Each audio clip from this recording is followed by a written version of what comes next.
Hola, me llamo Laura Castillo.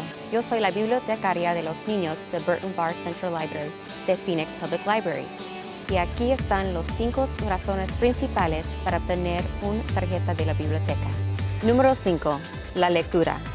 Porque la lectura lo cambia todo, para todos, a cualquier edad. La Phoenix Public Library tiene casi 1 millón de libros para prestar. Únase a nosotros en uno de nuestros clubes de lectura o participe en nuestro programa de lectura Summer Reading Program cada verano. Lea para reducir el estrés, mejorar la memoria, explorar un mundo nuevo o diferente y construir una vida mejor. Número 4. La sencillez. Reduce la cantidad de cosas que guardas y toma prestadas nuestras cosas. Puede editar hasta 35 artículos en cualquier momento. Número 3. La elección.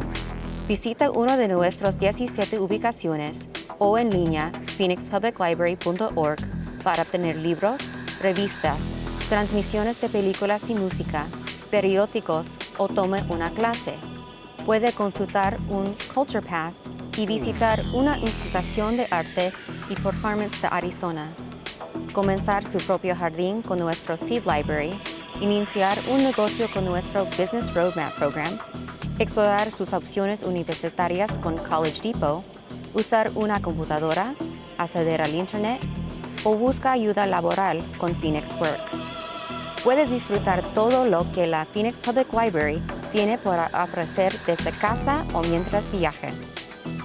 Número 2. La experiencia. En Phoenix Public Library tiene acceso a expertos altamente capacitados que pueden brindar asistencia personal para encontrar la información que necesita. Número 1.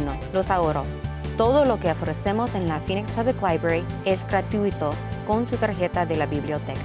Obtenga su tarjeta en cualquiera de nuestras 17 ubicaciones. Hazlo hoy.